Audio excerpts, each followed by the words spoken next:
It's the way. The world is getting crazier. People are acting more and more insane. The end of the world is tomorrow. Tomorrow. There's only one thing to do when the world is falling apart. Listen to Basil and Gonz as they discuss this week's news and events through the lens of Bible prophecy. You are listening to Canary Cry News Talk. You're listening to Canary Cry News Talk. It is Monday, November 30th, 2020, episode number 270, and today, Cyborg Monday. And poor old Basil is stuck. He's been carbon frozen, and he may join us at a certain point, but he got caught from the Star Wars carbonite freezing process, and he cannot join us at the moment. This was unsuspected, but the show must go on. So I will do this solo until he calls in or he's able to call in. And hello. And this is my little daughter here. So she's not making things easy. Everything is just out of control today. So hope everybody had a good Thanksgiving week, and we're just going to get on with it because there's a lot to cover here. And I want to start with, hello, my goodness. No, please don't do that. Okay. All right. Not helpful, honey. All right. Sorry about that. Of course. Right. And as I hit the live button, my daughter comes into the bedroom and wants to be here for the whole thing. Okay. What are we doing? I wanted to just real briefly go over some of the election stuff because, again, that's what it seems like everybody's a little fatigued about it, but I do want to mention a couple things.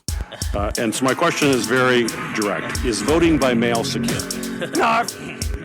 So we will cover briefly just a couple things that have been going on with the elections. And, man, it's just one of those issues where I don't know what's going to happen. I really don't. But there was an article that was published, votepatternanalysis.substack.com. This was published by Vote Integrity. I don't know the veracity or the validity of whoever posted this, but the article is pretty significant, and it does go over some pretty good points that is analyzed statistically. And so this article is titled Anomalies in Vote Counts and Their Effects on Election 2020, a quantitative analysis of decisive vote updates in Michigan, Wisconsin, and Georgia on and after election night. And I'll just read. I have a couple things highlighted here to mention. And it says here, with this report, we rely only... excuse me. Okay, sorry about that. This is a quote here. With this report, we rely only on publicly available data from the New York Times to identify and analyze statistical anomalies in key states. And then down here, it says the significance of this property will be further explained in later section, blah, blah, blah. Nearly every vote update across states of all sizes and political leanings follow this statistical pattern, which they outline here, looking at 8,954 individual vote updates. A very small number, however, are especially aberrant. Of the 7 vote updates which follow the pattern, the least 4 individual vote updates, 2 in Michigan, 1 in Wisconsin, and 1 in Georgia, were particularly anomalous and influential with respect to this property, and all occurred within the same 5-hour window. In particular, we were unable to quantify the extent of compliance with this property and discover that of the 8,954 vote updates used in the analysis, these 4 decisive updates were the 1st, 2nd, 4th, and 7th most anomalous updates in the entire dataset. Not only does each of these vote updates not follow the generally observed pattern, but the anomalous behavior of these updates is particularly extreme. That is, these vote updates are outliers of the outliers. And of course, it's the Michigan, Wisconsin, Georgia, and the Michigan again, November 4th in the middle of the night. And it goes through the whole analysis here. I'm not going to really dig into it because you can do your own research and reading here.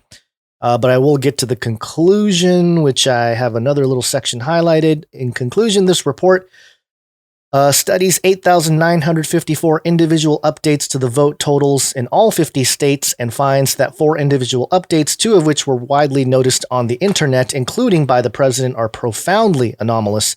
They deviate from a pattern which is otherwise found in the vast majority of the remaining 8,950 vote updates.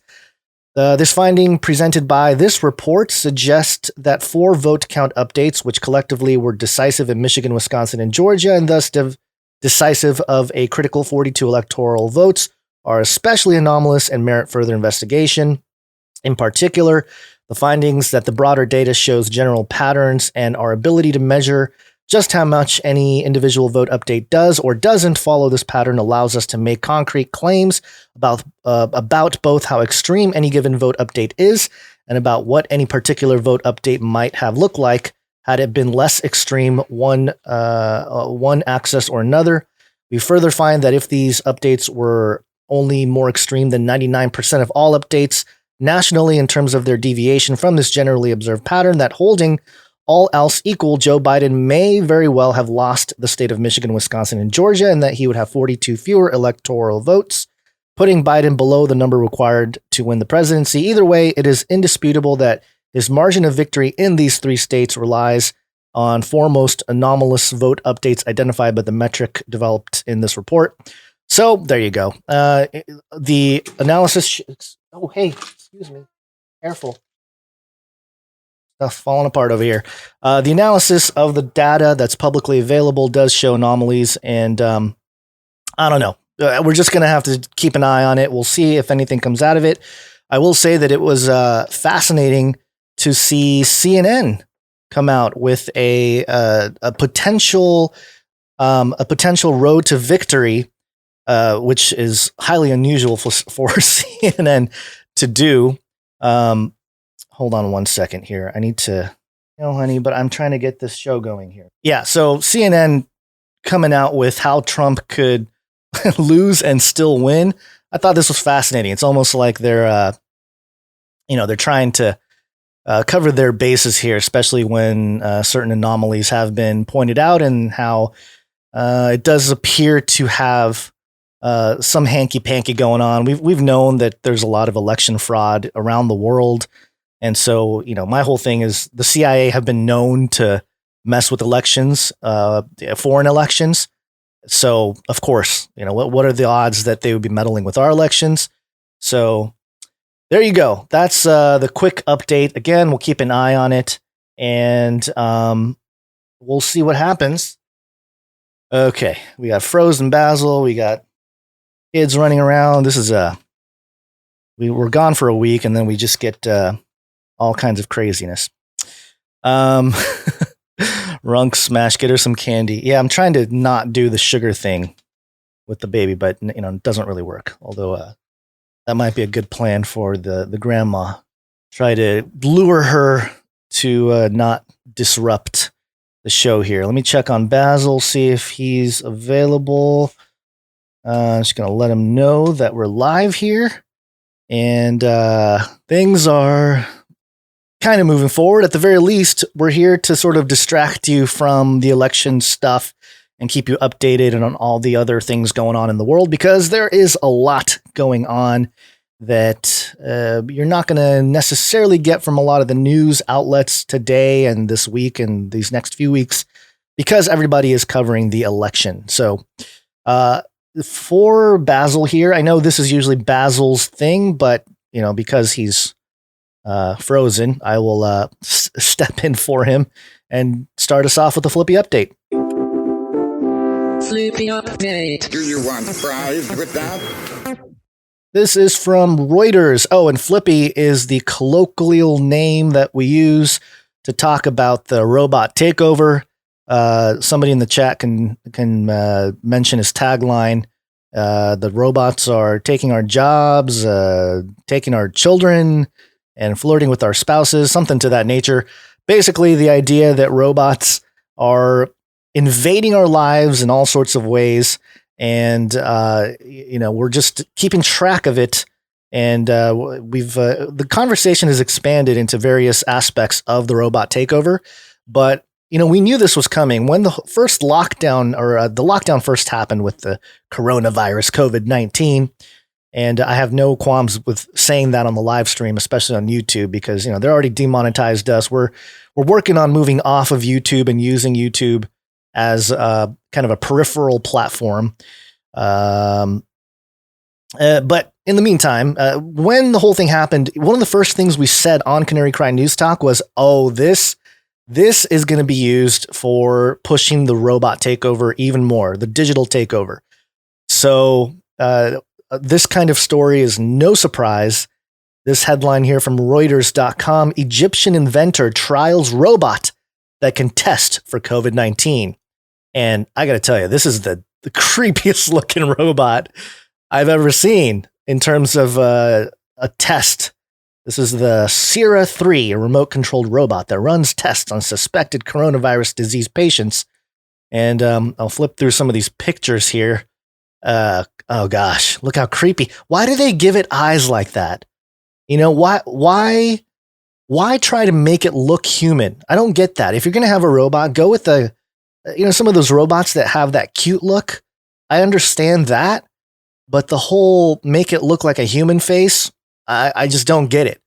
And it's got that weird arm tentacle thing. And if I was in bed in a hospital and I saw that thing roll up, I might get up and kick it or something. I would throw a blanket over his head or knock it over, unplug it. I don't know. It's just a creepy thing here.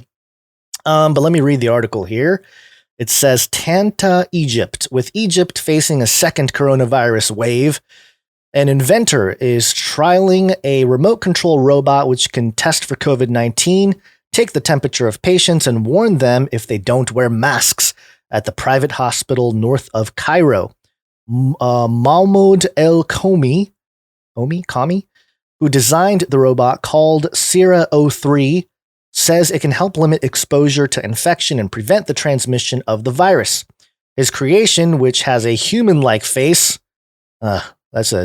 being very generous there, human-like face and head with robotic arms, can take blood tests, perform echocardiograms and x-rays, and display the results to patients on a screen attached to its chest. Quote, I tried to make the robot seem more human. Really? I don't think he succeeded in that, but okay, let's move on. I tried to make the robot seem more human so that the patient doesn't fear it. So they don't feel like a box is walking in on them. I don't know. I don't think he succeeded. Don't fear the robot. I tried to make it so we're not scared of the robot, but oh my goodness, look at this thing. I would be freaked out if I saw that thing walking. Sierra 03 tests a patient for coronavirus by cupping their chin and then extending an arm. Okay, hold on. Hold on one moment, folks. This is all right. I'm going to have to take a break here. If there's a way I can all right, hold on one second. I'll be right back. All right, sorry about that.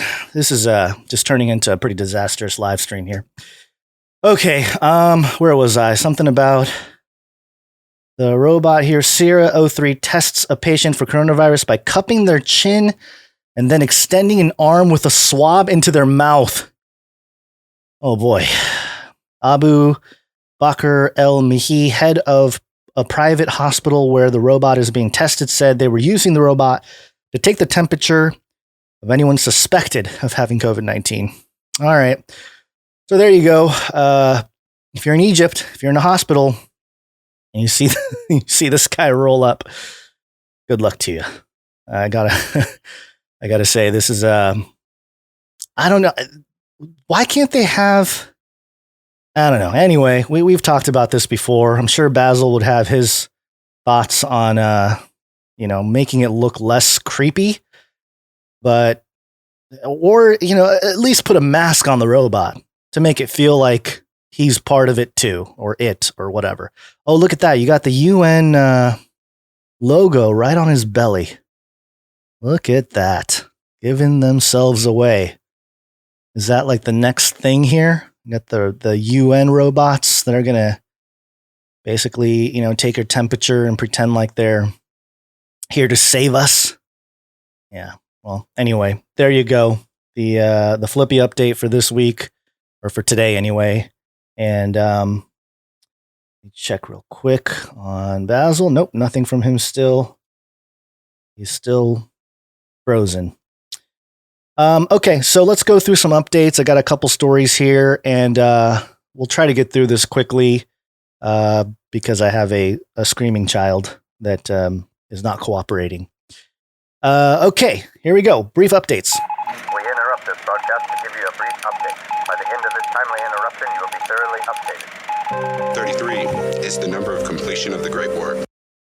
33 seems to be the Illuminati dog whistle, and we see it pop up in headlines and all kinds of things everywhere.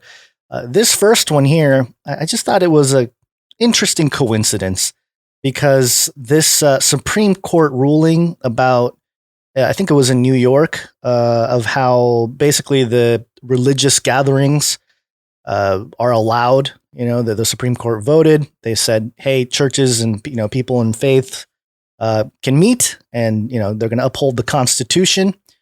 The document here happens to be 33 pages. I don't know if those of you watching, you can sort of see it up here, 1 out of 33. Of course, if you have this Supreme Court document, it's going to be 33 pages. I just thought it was interesting and weird, but less weird, but more familiar is from the capitalgazette.com. Maryland officials report 1,590 new cases of coronavirus on Saturday and 33 new fatalities. It's just constant and not surprising whatsoever, especially with the fatalities. We usually see 33 new reports, just people getting the virus or testing positive.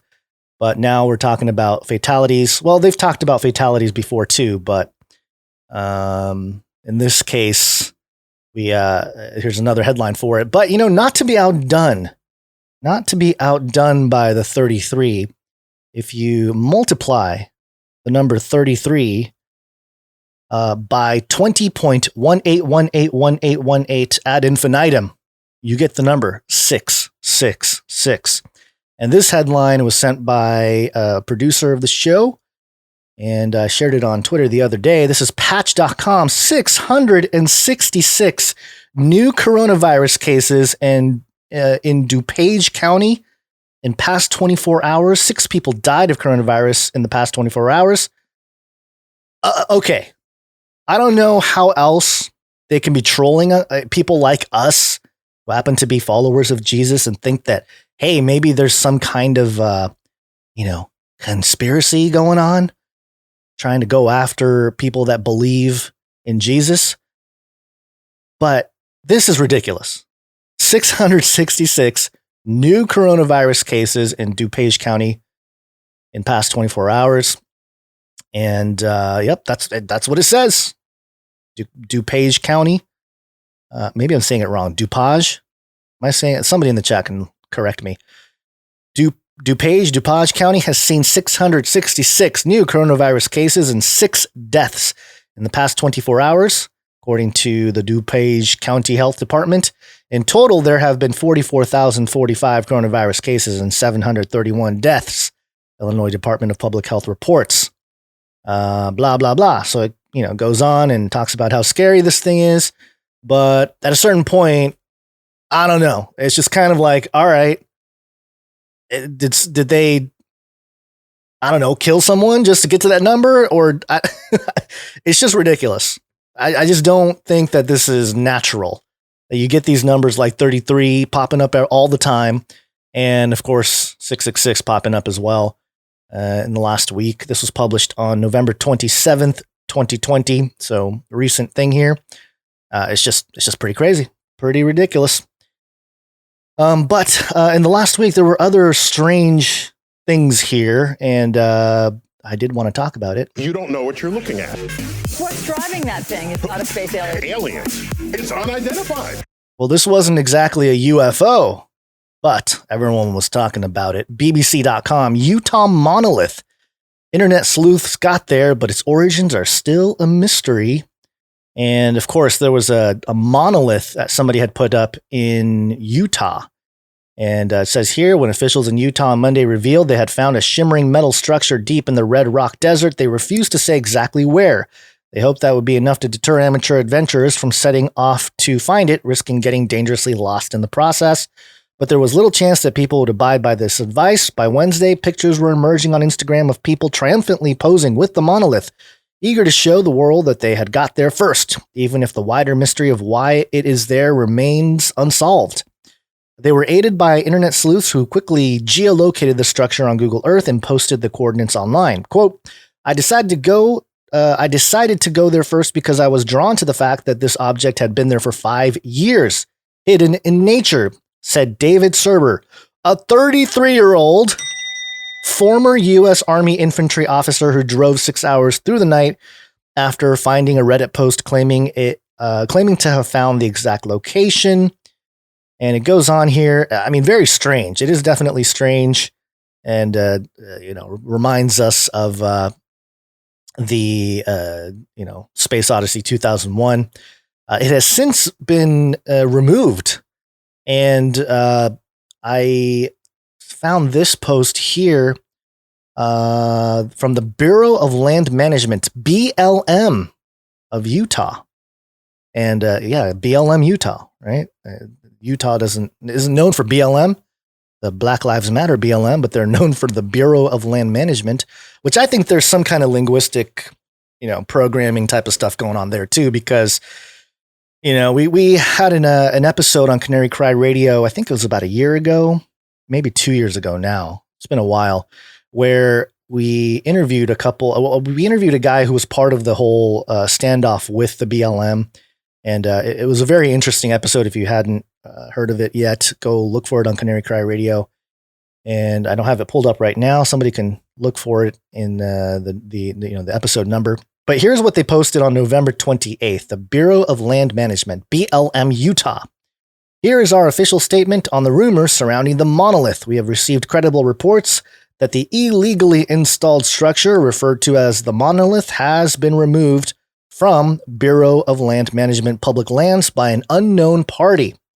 The BLM did not remove the structure, which is considered private property. We do not investigate crimes involving private property, which are held by the local sheriff's office. The structure has received international and national attention, and we received reports that a person or group removed it on the evening of November 27th. So it's interesting that it was there for 5 years, nobody cared, and all of a sudden they make it go viral on the internet, and then whoever was in charge of it removed it. I would, the whole thing is kind of fishy to me, because if with the amount of internet craziness that happened with this monolith thing, somebody should have, it would be normal to have like a 24/7, type of thing watching it. If not the BLM, then some random citizen, to keep an eye on whether someone would come and take it. But there you go. It's gone. And the BLM said that they weren't the ones that took it, but somebody did. And I don't know what to say other than cool, sweet, weird, who knows? But I know there's a lot of theories out there. I'm not going to really dive into any because, again, it can just be an art piece that went viral, and then they realized, we're breaking the law by putting this here, so let's get rid of it. But there you go. But not to be outdone, speaking of the BLM, the race war. I've warned you and warned you and warned you. This is theguardian.com. Black Lives Matter has increased racial tension 55%, say in UK poll. So, of course, we were making so much progress until we had, the first black president, and then it went really racial. And the race wars have been planned for a long time, but it says here in this article, a majority of people believe Black Lives Matter, the anti-racism movement that spread across the U.S. this summer, has increased racial tension, according to a poll. Just over half, 55%, of UK adults believe the BLM protests that took place in big cities, but also in the Shetland Islands and the Isle of Wight, wheat increased racial tensions, according to a survey of more than 2,000 people by pollsters Opinium. Only 17% of the people polled in October disagreed. The polling also shows 44% of ethnic minorities felt BLM increased racial tensions. So there you go. It's not just random people. It's also the ethnic minorities that think this whole movement increased racial tension. So yeah, of course, this is no surprise. This is part of the design to get everyone stirred up. And that's it was going to happen. And word of the day, look at in the chat, look at what Jake Paul did to Nate Robinson. I did watch that. I didn't watch the fight, but I saw the highlights, and boy, Nate Robinson got hit pretty hard there.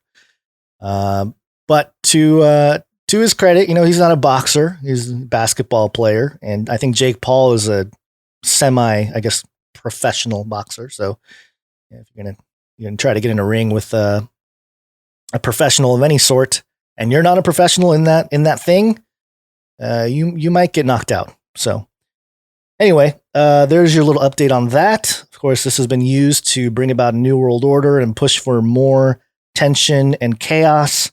In the meantime, the four horsemen of the technopolis. Anytime you see the four horsemen, it's something special.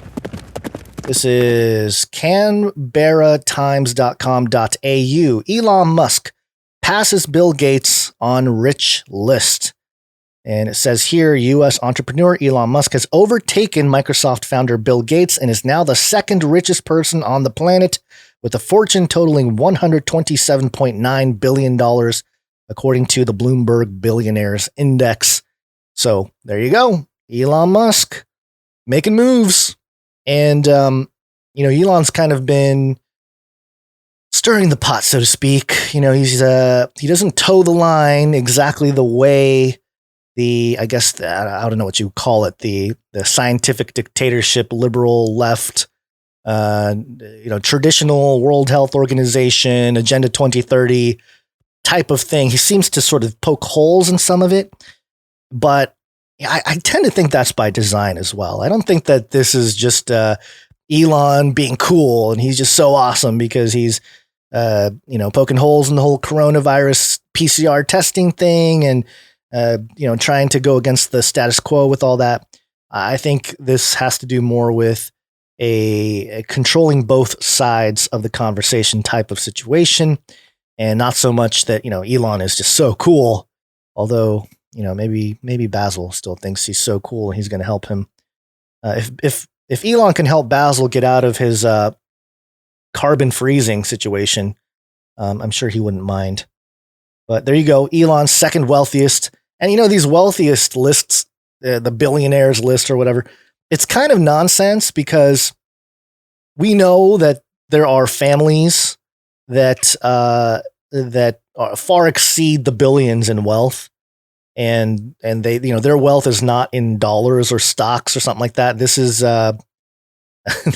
these people have assets that and power that are beyond just money. So those are the families that really are behind the shadows and don't really come out into the public.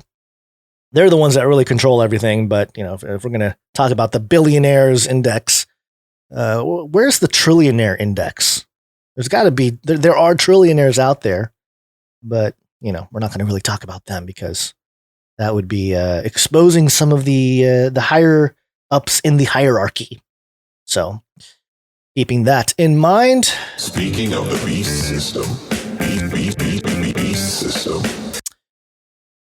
This is a short video that I will play. This was shared by a good friend, John Robertson. And he said, if you are sitting around wondering, would they really put a chip in a vaccine? Here's your answer. This is CBN, okay? Christian Broadcast Network. Let me play this for you if you haven't seen this. And temporary program in the battle against COVID-19. It's a public-private partnership between my company, Apogee Systems of America, and the Department of Health and Human Services and the Department of Defense. Okay, before we move on here, Department of Defense, his company, and another thing he mentioned there, public-private partnerships. Now, when I first got into looking at the New World Order and studying it and all this kind of stuff, there was a lady named Joan Veon, and she was talking about the public-private partnership like way back, 2006, 7, 8, 12, 13, 14, 15 years ago. Here's a short clip of Joan Veon. She has since passed away. She was a Christian, as far as I can tell. She was a believer. But here's what she said about the public-private partnership. A quick clip. Cover other global meetings. I started to see this phrase about public and private. And sometimes with public and private, they would talk about non-governmental organizations and foundations. They never, ever mentioned specifically corporations. And then it wasn't until the meeting that I went to in Istanbul in 1996 that the document was all about something called public-private partnerships. I was pretty amazed. What is a public-private partnership? And I didn't quite understand it in Istanbul, but I came home and I decided I would meet with somebody at the World Bank. And so I went down the street, since I live about an hour from the World Bank outside of Washington, D.C. And I went to the World Bank and I started asking questions about what a public-private partnership was. It was pretty difficult, but I finally figured it out. Very simply, a public-private partnership is a way in which corporations, through a new entity called public-private partnership, take control of government assets. Very simply, they are taking control of government assets. Okay, and I'll leave links in the show notes and everything so you can go dig more, learn more about this public-private partnership. So that's what this is from Appeject, Jay Walker. Let me continue his little thing here. And its purpose is to ensure that by year end, we'll have at least 100 million doses ready to inject of a vaccine or therapeutic, assuming one is available. How does the optional RFID chip work? Well, each of these devices that are injection have the capacity to also have a small chip. What that chip does is it has the unique serial number for each dose. It is designed so that there is no counterfeiting. It's designed so that we'll know exactly that the right dose hasn't expired. However, that chip only refers to the dose. There's no personal information, no patient information. It's simply like a barcode, only we know instantaneously where and when that dose has been used. That also helps public health officials know when there are outbreaks, have we vaccinated enough people in those areas? That technology is purely optional, however, and the U.S. government hasn't even decided if they're going to use it. So there you go. Just straight up telling you, yep, we got the RFID chip in the vaccine, but hey, it's optional. It's still optional, guys. Don't fear. Government hasn't even decided whether we're going to use it or not. It's all optional, but it's going to help us keep track of everything. Okay, buddy. All right. I mean, it's pretty alarming to me that the Christian Broadcast Network would just sort of show this and then move on like, oh, okay, sweet. And then next idea, next question, whatever. Well, obviously CBN's not I'm not going to say that they're the beacon of truth when it comes to even reporting, faith driven types of news there, but there you go. I mean, it's pretty obvious to me. You got the PPP, you got the Department of Defense, you got RFID, you got vaccines. I mean, this is like the whole gamut of the beast system right there in a syringe. So another reason why you shouldn't be clamoring for this vaccine. And, my question is, how do you know if an RFID is even in a vaccine? How do you check? Can you ask them? So I don't know. I mean, I'm not going to put myself in a situation where I'm going to be jabbed by one of these things anyway, but for anybody out there who may find themselves in that situation, can you ask? And then can you deny it? And how do you know? I mean, there's just so many questions regarding this whole thing. It just makes me uncomfortable. I know a lot of people are quick to say that this is it. It's the mark of the beast. And I'm not ready to say that quite yet, although the characteristics of what we read in Revelation 13 definitely there. I mean, I'm not going to deny that a lot of this stuff seems to be there, but one of the things that I think is mainly an issue with that is the worship of the beast. And I know there are, some people can take different interpretations of what what people say in terms of how worship is constituted in this world today. But I will say that, my skepticism is definitely raised, and I'm not saying that I'm, it's a tough issue because, again, we've talked about this before. We're not saying that all vaccines are the mark of the beast or that this vaccine is the mark of the beast. However, we will say that there are definitely some characteristics, some character traits about this vaccine that they're rolling out that appear to have a mark of the beast-ish system. So there you go on that. And, the lockdown type of situation continues here, at least where I'm in California. And I have another quick update for you regarding that. Let's see. Where was my... Oh, here it is. Now is the time to do what you're told. Anthony Fauci. Listen to Fauci. Listen to Daddy King Fauci. CBSNews.com.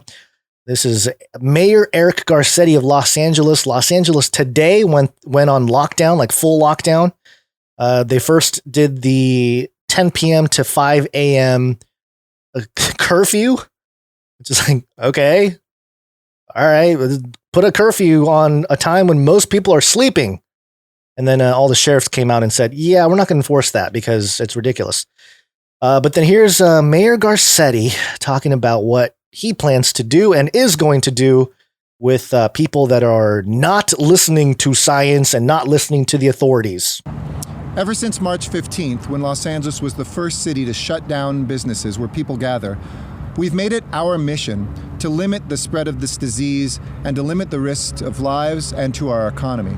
Mm-hmm. We've been clear from the beginning that getting together in groups outside of your household that is not permitted is not allowed. And we've asked Angelenos not to gather or to have parties.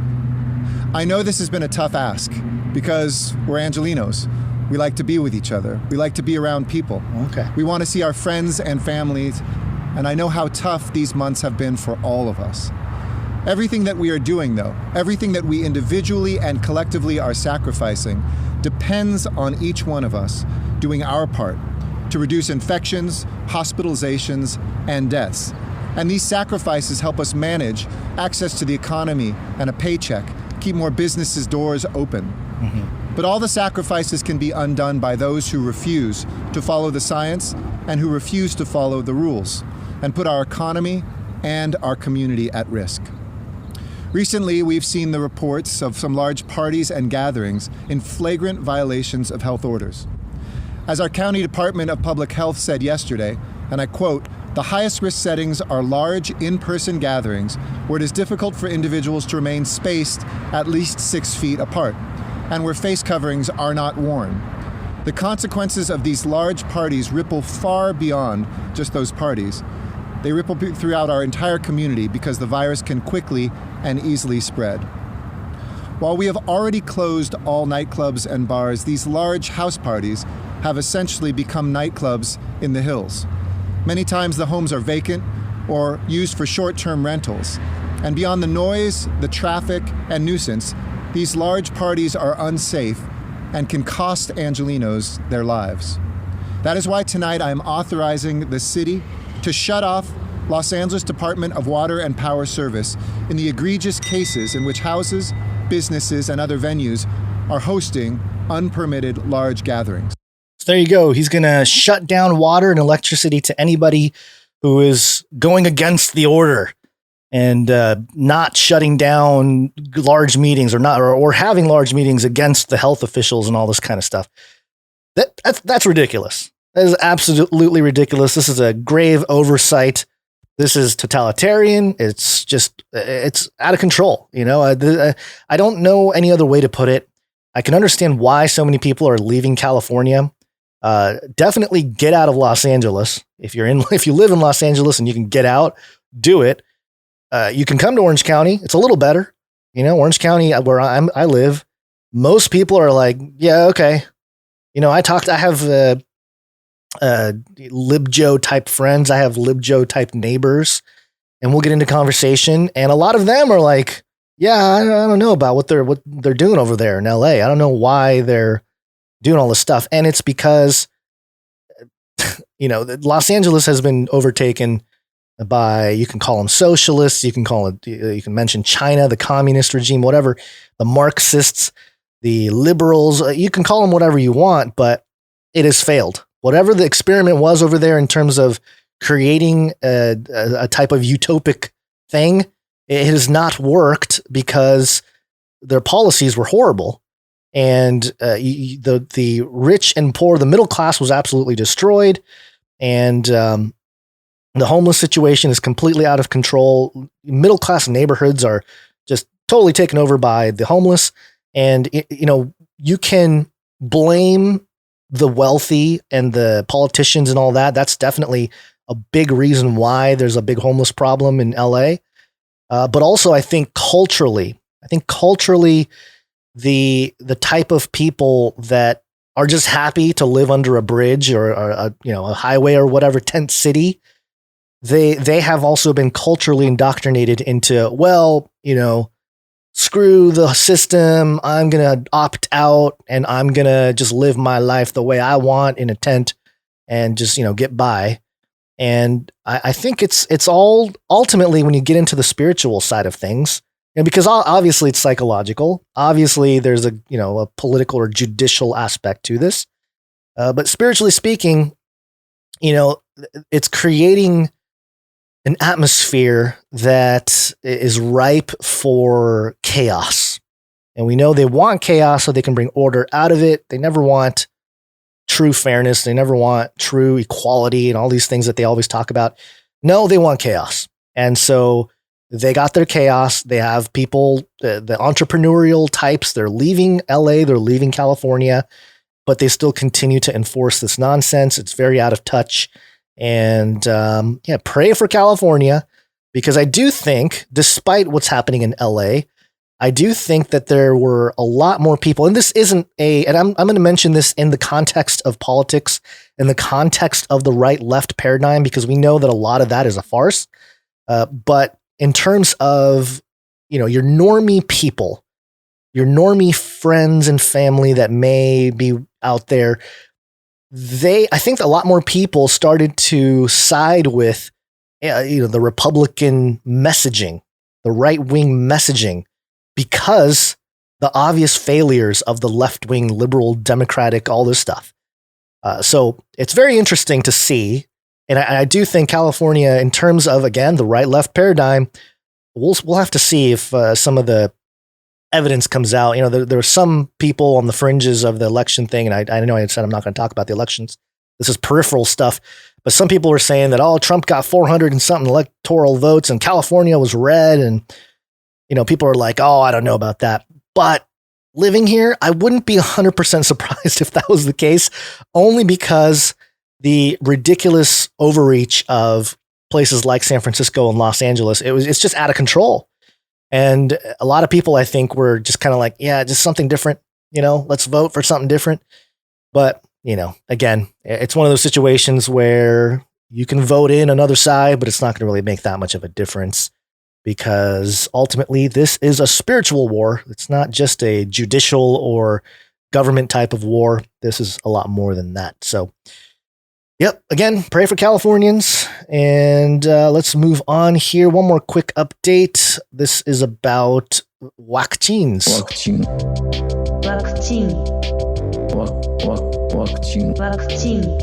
I guess I could have ordered this a little bit better so it flows from that last story with the vaccines there. But in any case, this is thehill.com. CDC advisory panel says people must be warned about vaccine side effects. And here's what the article says. Members of an advisory committee to the Center for Disease Control and Prevention said Monday, patients need to be warned about the potential side effects of getting the COVID-19 vaccine so they're not discouraged from getting a second dose. Huh? Got to make sure that they're happy so they can come back for a second dose. Just wow. Okay. Quote, as a practicing physician, I've got to be sure my patients will come back for a second dose. We really have got to make patients aware that this is not going to be a walk in the park. Sandra Adamson Freuhofer, physician representing the American Medical Association, told the advisory committee on immunization practices in a meeting Monday. Both the Pfizer and Moderna vaccines require 2 doses within 3 to 4 weeks of each other. Doctors worry patients might not return for a second dose if they experience unexpected side effects from the first one. Are they really unexpected? I mean, come on, let's get real. These are not, people are going to have side effects. This has been the whole thing with pushing through this vaccine quickly, especially Moderna, who's using this new breakthrough technology with mRNA. It's never been administered at a large scale before, and they already had issues in the prior stages of the development of the vaccine. So of course they're going to have side effects. But in any case, I love how they phrase this or frame it in a way of, we have to make sure that, people aren't discouraged when they feel horrible when they get the vaccine. So they come back again and have more vaccine. I mean, it's out of control. All about the pharmakia. It's all about control, and it's all about bowing down to the scientific dictatorship. Science is truth.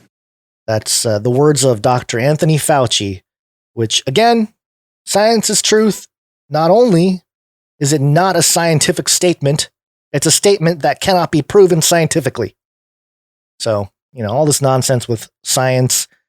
And again, there's no consensus amongst the scientists here. We have the Barrington Declaration, the Great Barrington Declaration, which has a whole bunch of physicians and epidemiologists and doctors and medical professionals all saying, hey, let the young people do their thing. We can reach a type of herd immunity a lot quicker than these lockdowns. It just makes no sense that one type of scientific leadership is being put on a pedestal, and it just happens to be the one that enforces lockdowns and masks and all kinds of measures that are, pushing the public to be complicit and comply to the orders. Because if you're not, you're a bad citizen. You're a horrible citizen if you don't listen to the masters. And, science itself is fairly neutral when you talk about actual science. It's a neutral type of thing. It's the philosophy of science. It's the interpretation of that science. It's how people decide to extract regulation, extract some kind of judicial aspect to society from that science. That is the problem here. And, I've talked about science a lot on the Face Like the Sun channel, and over the years, it's been a topic that we know the science itself has been weaponized and politicized for a long time, but weaponized for a long time. And people have made good points like, hey, scientists were, the bastion of the beacons of truth during the whole Nazi Germany time, right? The eugenicists were like, yeah, of course we should move forward with, ethnic cleansing because science, so it's not the science itself. It's the philosophical extraction of the scientism. When it becomes religious, then we see the totalitarian marks of a scientific dictatorship. Okay, so moving on here. Those are the updates. This is a lot harder to do solo because I just have to keep ranting and talking and really wish I can sit and do other things, look at the chat and stuff. But no way to not talk when you're by yourself doing live. It's kind of weird. Feels kind of weird, but luckily I'm used to doing, my own thing as well. So not too much of a problem, but I named this episode Cyborg Monday. because every the Cyber Monday, all the sales here. But I wanted to tell you guys about what we can expect in the coming years. Are you ready to become cyborg? This is theguardian.com again. The article is titled, "Part Human, Part Machine. Is Apple Turning Us All into Cyborgs?" And here's what it says. At the beginning of the COVID-19 pandemic, Apple engineers embarked on a rare collaboration with Google. The goal was to build a system that could track individual interactions across an entire population in an effort to get a head start on isolating potentially infectious carriers of a disease that, as the world was discovering, could be spread by asymptomatic patients. I don't know about that one. Delivered at breakneck pace, the resulting exposure notification tool has yet to prove its worth. The NHS COVID-19 app uses it, as do others around the world, but lockdowns make interactions rare, limiting the tool's usefulness. While in a country with uncontrolled spread, it isn't powerful enough to keep the R number low. In the Goldilocks zone, when conditions are just right, it could save lives. I like how they're like, hey, we have this tracking device that everybody has in their pocket, but it's just not good enough. It's not good enough to keep track of everybody. The NHS COVID-19 app has had its teething problems. It has come under fire for not working on older phones. Oh no. And for its effect on battery life. But there's one criticism that has failed to materialize.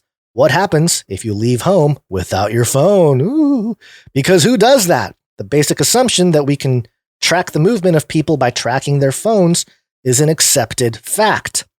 This year has been good for tech companies, and Apple is no exception. The wave of global lockdowns has left us more reliant than ever on our devices. Despite being one of the first large companies to be seriously affected by COVID, as factory shutdowns in China hit its supply chain, delaying the launch of the iPhone 12 by a month, Apple's revenue has continued to break records. It remains the largest publicly traded company in the world by a huge margin. This year, its value has grown by 50% to $2 trillion, and it is still $400 billion larger than Microsoft, the number 2. It's hard to think of another product that has come close to the iPhone in sheer physical proximity of our daily lives. Our spectacles, contact lenses, and implanted medical devices are among the only things more personal than our phones. Without us even noticing, Apple has turned us into organisms living symbiotically with technology. Part human, part machine. I don't know, kind of. This is the kind of language that you got to really dig in and define what you mean by some of this stuff. Because, yeah, we use computers and phones and stuff as tools, but they are not yet exactly injected into us. However, I will agree that they have become much more part of the process of thinking and the psychology of people, much more than physical thing. But let's continue on here. We now outsource our contact books, calendars, and to-do lists to devices. We no longer need to remember basic facts about the world. We can call them up on demand. But if you think that carrying around a smartphone or wearing an Apple Watch that tracks your vitals in real time isn't enough to turn you into a cyborg, you may feel differently about what the company has planned next. A pair of smart glasses in development for a decade could be released as soon as 2022 and would have us quite literally seeing the world through Apple's lens, putting a digital layer between us and the world. Already, activists are worrying about the privacy concerns sparked by a camera on everyone's face. But deeper questions about what our relationship should be to a technology that mediates our entire interaction with the world may not even be asked until it's too late to do anything about the answer. And then it goes into the idea of cyborgs and cybernetics. I'll read a little bit here. The word cyborg, short for cybernetic organism, was coined in 1960 by Manfred E. Kleins and Nathan S. Klein, whose research into spaceflight prompted them to explore how incorporating mechanical components could aid in, quote, the task of adapting man's body to an environment he might choose. You know, I thought cyborg or maybe cybernet. Okay, maybe the word cyborg, because cybernetics I thought was coined way before that.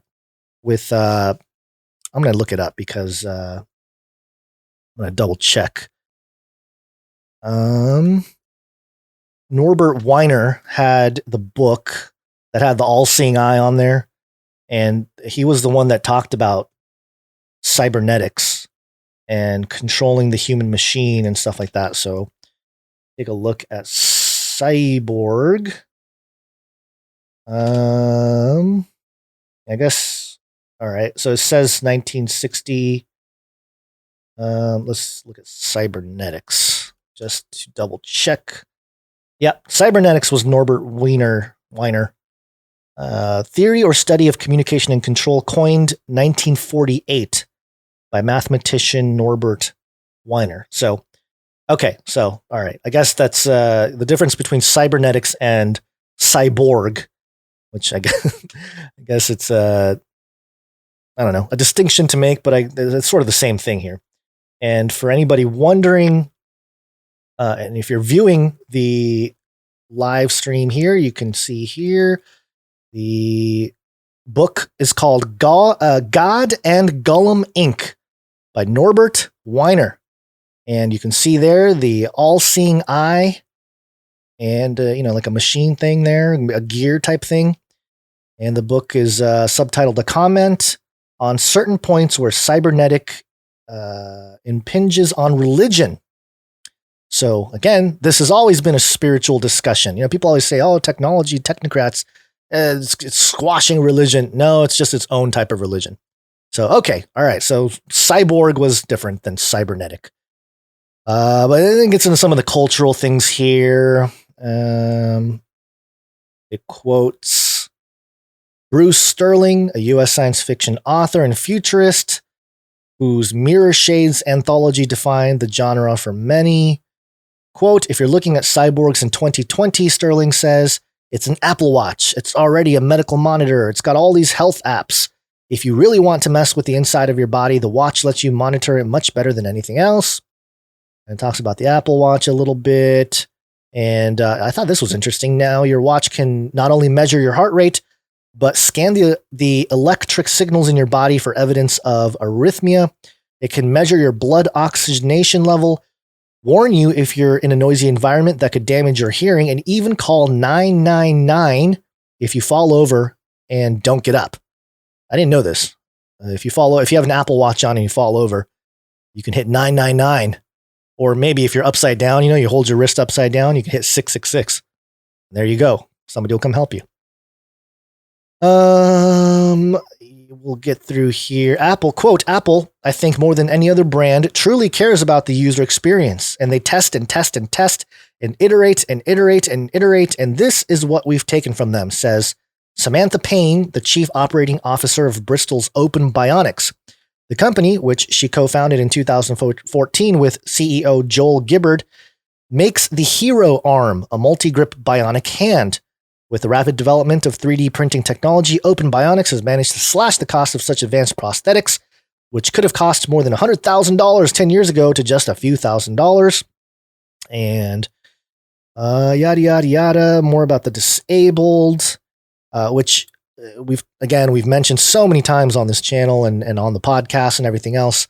The ethics discussion between restoration versus enhancement.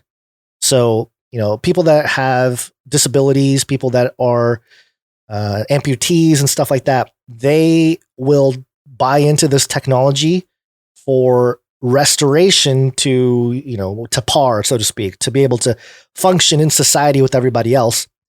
But when you're talking about enhancement, now you're going beyond what the limits of a human being is. And that's where the rub is. That's where we start thinking about, as it were in the days of Noah type of situation. So let me go on here. Making devices so compelling that we carry them with us everywhere we go is a mixed blessing for Apple. The iPhone earns it about $150 billion a year, more than every other source of revenue combined. In creating the iOS App Store, it has assumed a gatekeeper role with the power to reshape entire industries by carefully defining its terms and services. Ever wonder why every app is asking for a subscription these days? Because of an Apple decision in 2016. Bad luck if you prefer to pay upfront for software, but it has also opened itself up to criticism that the company allows or even encourages compulsive patterns of behavior. That's what it's all about. It's all about controlling your behavior. That's been the big thing about all tech companies. Apple co-founder Steve Jobs famously likened personal computers to bicycles for the mind, enabling people to do more work for the same amount of effort. That was true of the Macintosh computer in 1984, but modern smartphones are many times more powerful. If we now turn to them every waking hour of the day, is that possible because of their usefulness or for more pernicious reasons? Quote, "We don't want people using their phones all the time," Apple chief executive Tim Cook said in 2019. "We're not motivated to do that from a business point of view, and we're certainly not from a values point of view." Later that year, Cook told CBS, quote, "We made the phone to make your life better, and everybody has to decide for his or herself what that means. For me, my simple rule is if I'm looking at the device more than I'm looking into someone's eyes, I'm doing the wrong thing." Okay. Apple has introduced features such as the screen time setting that help people strike the balance. Users can now track and limit their use of individual apps or entire categories as they see fit. Part of the problem is that while Apple makes the phones, it doesn't control what people do with it. Oh, isn't that convenient? Facebook needs users to open its app daily, and Apple can only do so much to counter that tendency. No, Apple's just so, nothing nefarious about Apple. Just a logo that has a bitten fruit. If these debates about screen time, privacy, and what companies are doing with our data, our attention seem like a niche topic of interest now, they will become crucial once Apple's latest plans become a reality. The reason is the company's worst kept secret in years, a pair of smart glasses. It filed a patent in 2006 for a rudimentary version headset that would let users see a, quote, peripheral light element for an, quote, enhanced viewing experience, able to display notifications in the corner of your vision. That was finally granted in 2013 at the time of Google's own attempt to convince people about smart glasses. But Google Glass failed commercially, and Apple kept quiet about its intentions in the field. Recently, the company has intensified its focus on augmented reality technology that overlays a virtual world on the real one. It's perhaps best known through the video game Pokemon Go, which launched in 2016, superimposing Nintendo's cute characters on parks, offices, and playgrounds. However, Apple insists it has much greater potential than simply enhancing games. Navigation apps could overlay the direction on top of the real world. Shopping services could show you what you would like wearing the clothes you're thinking of getting.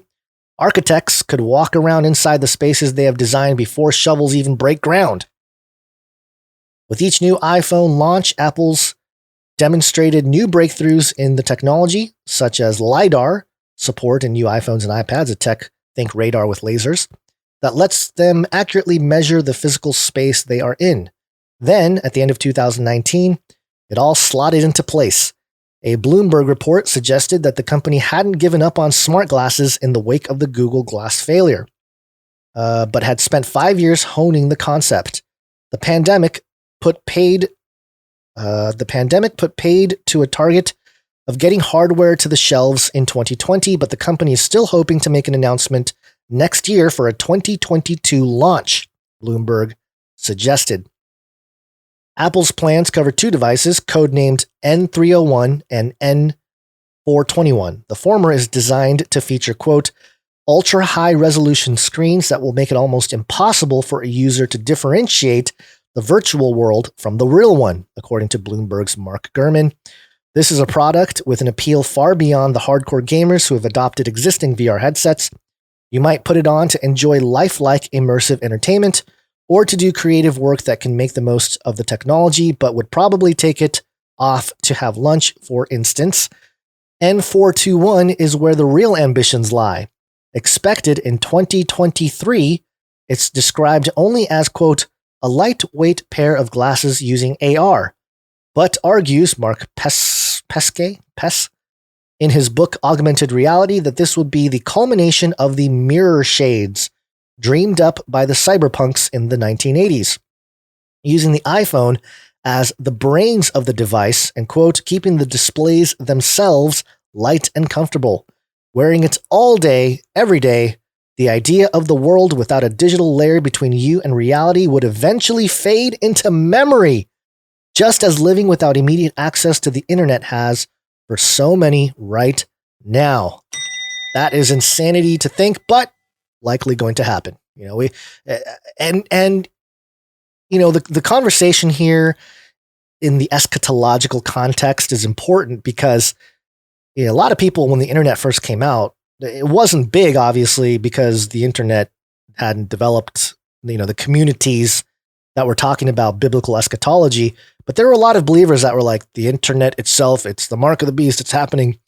And again, there are character traits of the internet that would assist in a prophetic mark of the beast. But I don't think we're exactly there yet. And similarly, I think this type of technology will assist in the creation of a mark of the beast type of system. But I'm not sure that it's going to get there quite yet. However, we will, by the end of this decade, by the end of 2030, or by 2030 anyway, I think a lot more people are going to be walking around with smart glasses. And obviously, Google Glass, I think they just got ahead of themselves. People didn't like it. People didn't like the privacy issue. It's almost like psychologically, the society wasn't ready for it. But that's why I think Apple is going to pull it off. Apple had always had that design appeal, the sleek look, the simplicity, all that kind of stuff. I think once Apple tries to do it, it's going to work. And I think a whole bunch of people are going to buy into this. And Illuminati 2 in the chat. Oh, please, Lord, come before 2030. Amen. Amen to that. But we have to prepare, we don't know the day or the hour, so we can't expect him to come save us out of this. But I agree. I really hope he does come before or soon thereafter. We just have to continue to expose the enemy and continue to preach the gospel in the context of all these things, because, all this stuff, all this news, yeah, it's troubling, but the reason why Basil and I go on here, 3 times a week and we joke around and we have fun with all this is because we have the joy of the Lord.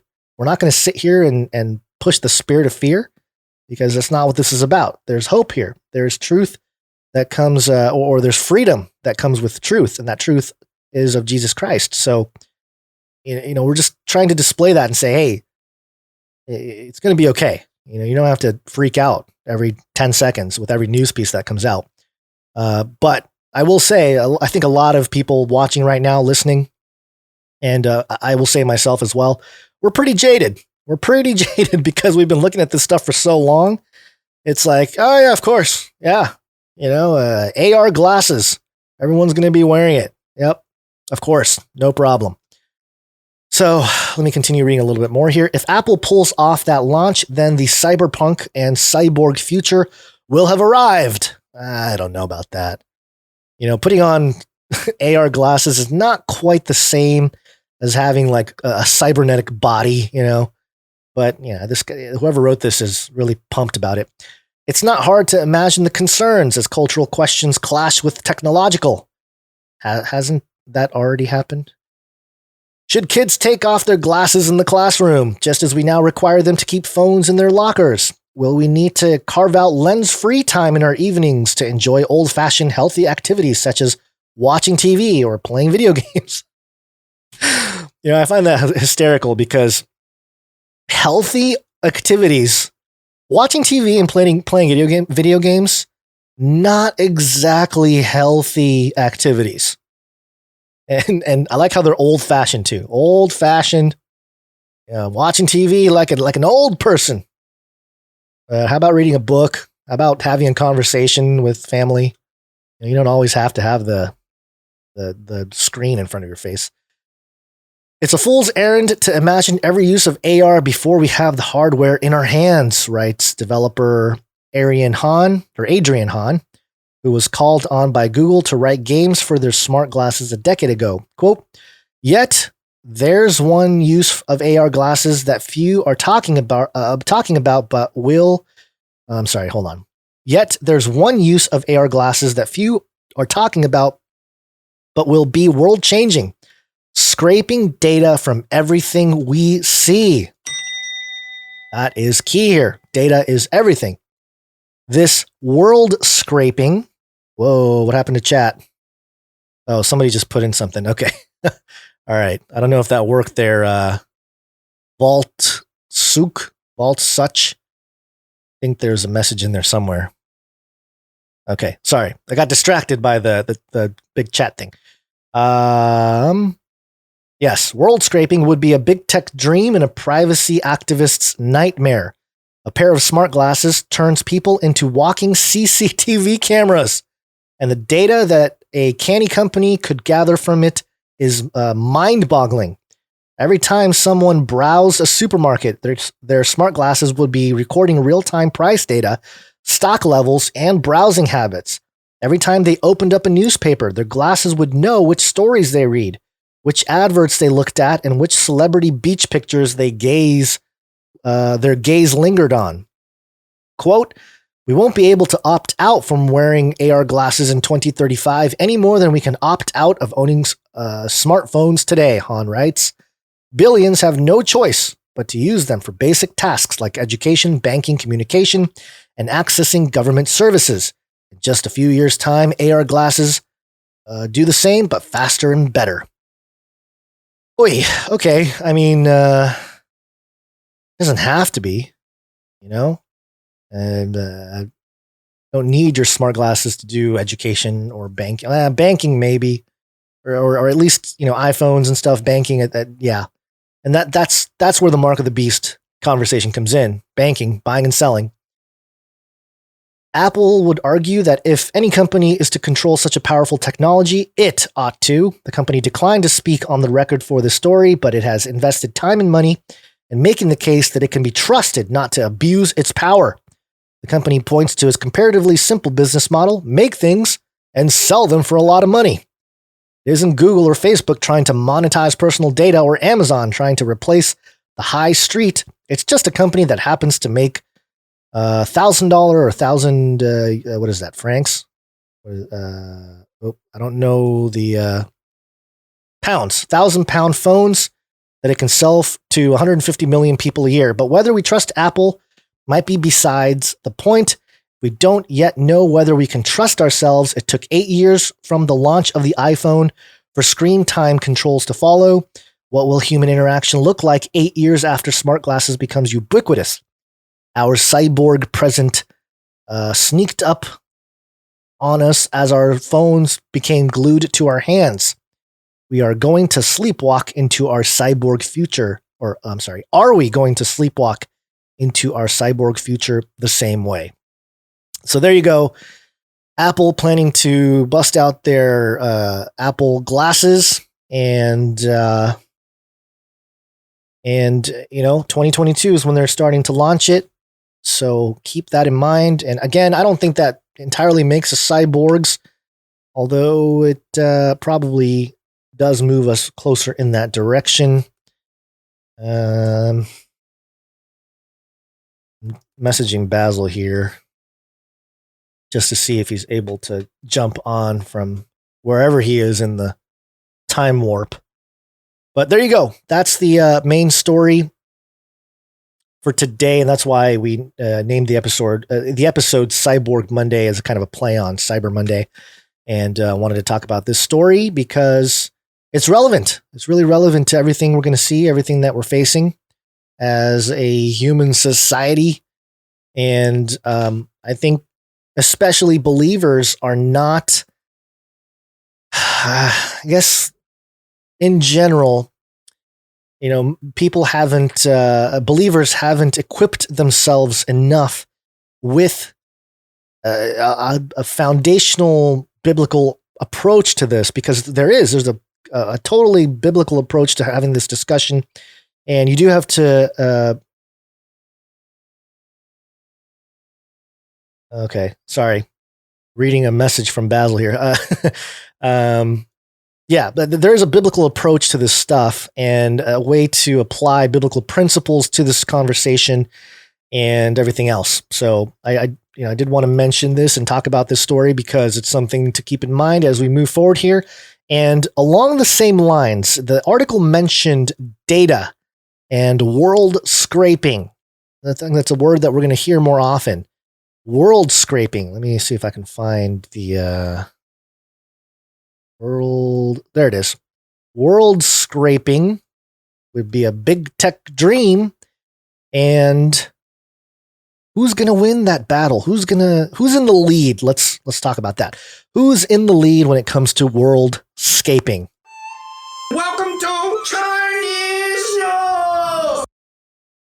China. This is Nikkei.com, the Japanese outlet. Divided internet. China and US switch places as data powerhouse. And it's kind of one of those like scroll and read type things. I'll go through some of it here. The internet, a technology that was supposed to bring the world together, has deep fissures running through it. With worsening international relations, national borders have started to delay the spread of information. With the term splinternet entering the common lexicon to describe the fragmentation of the internet, Nikkei set out to map global power structures based on data. I haven't heard anyone use the word splinternet, but it's a good one. Yeah. Hey, have you been on the splinternet? Hey, let me go look it up on that splinternet. China as the new data champion. Nikkei's data economy research team analyzed the quantity of cross-border data flows in major countries and regions to determine who has the most of the world's data. China emerged as the world's information champion, overwhelming even the US. It shows a chart here. Countries with the most cross-border data. China's data is double that of the US. China had the most cross-border data in 2019. The Chinese mainland and Hong Kong, the telecommunications gateway to the mainland, together account for 23% of all of the world's data, about 485.66 million megabytes per second. That is about twice the size of the data in the US. And here's a chart here. It shows China, Hong Kong, number one at 111 million megabytes per second. The US is second at 60 million megabytes per second.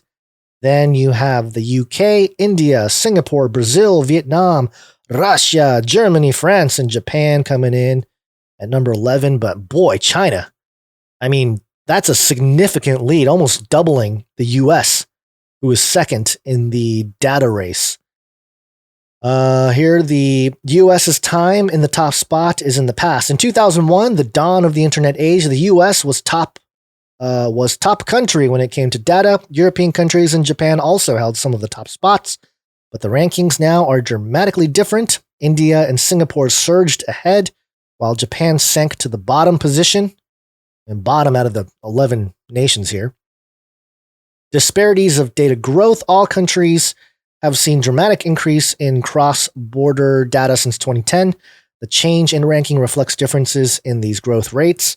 And clearly around 2012, 2013, China just skyrocketed. Absolutely skyrocketed, taking over. And US and UK left behind. Let's see what else. China kept in hot pursuit of the US, surpassing it in 2014. The difference in momentum between China and US was clear. China experienced a 7,500 time increase in its cross-border data between 2001 and 2019 compared to the US's 219 time increase. Oh boy, that's a lot. More data. Let's see. The three poles of data power. The changes in global data distribution are not limited to the amount of data in each country. Countries are now exchanging more data with different partners. A detailed analysis reveals a tripolar information power structure consisting of China, Europe, and the US. Is that the three beasts? I don't know. The U.S. shrinking information sphere, more data. Friction and division, the three information spheres, those of China, Europe, and U.S., are locked in a fierce competition for data. Some emerging countries are tightening their regulations to close off their data. Friction and division over data, now a new resource, could disrupt the global flow of information. And yes, more tension between China and the U.S., and more information. So anyway, there you go. This is a little outline of the data economy and what's going on in the data wars and the worldscaping. Let's see. It says here the data economy is effective provided the abundance of data circulation is available. If the internet becomes fragmented and clogged with information, the world will lose its vitality. We will be able to overcome the conflicts between nations and regain the freedom of global will we be able to?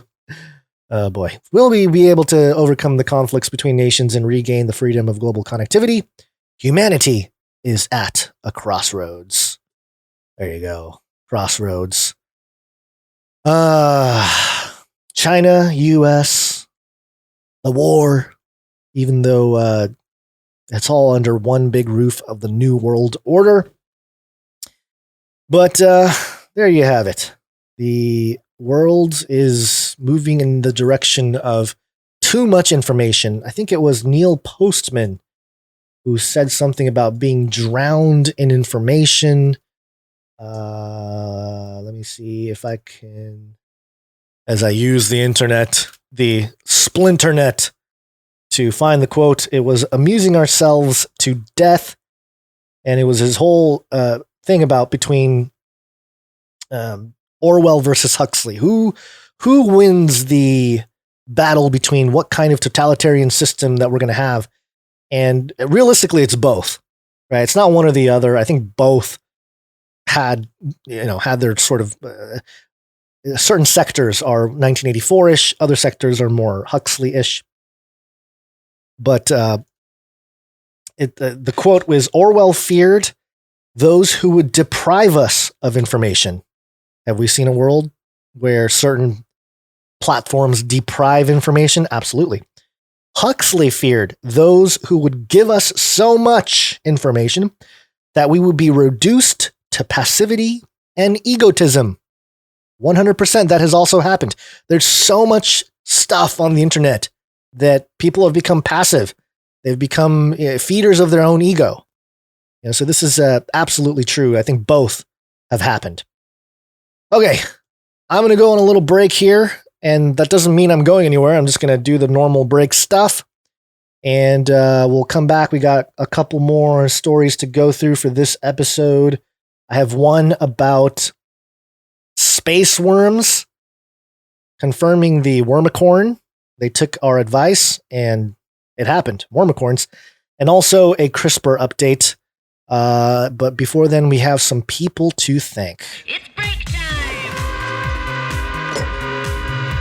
Come on, take a break. Okay, so we're in a break. Let me take a sip of my drink. And yeah, so the break. Yeah, here we go.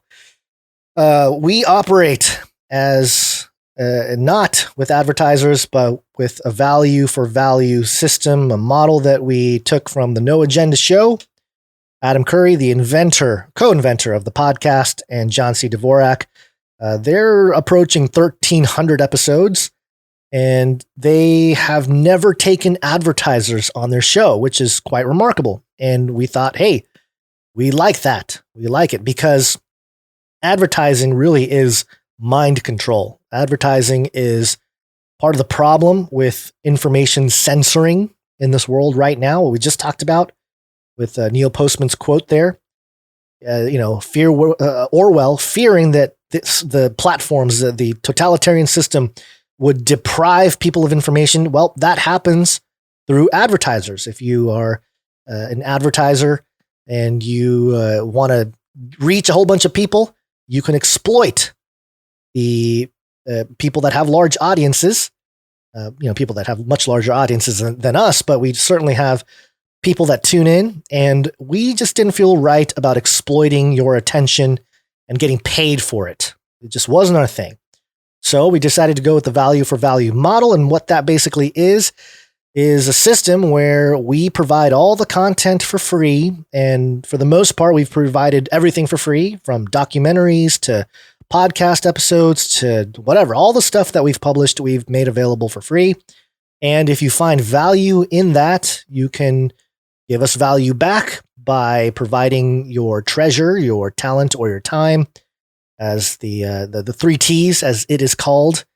And we would like to thank some people that have provided in those ways. And let me double check here to make sure we didn't have any people come in while the episode started. And it's a pretty short list here, so don't worry, it's not going to be a long break here.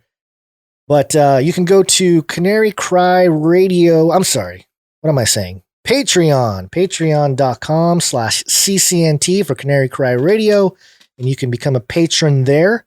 And today we don't have anybody new on the Canary Cry News Talk Patreon, which is sad, but we thank all of you who are producers of the show.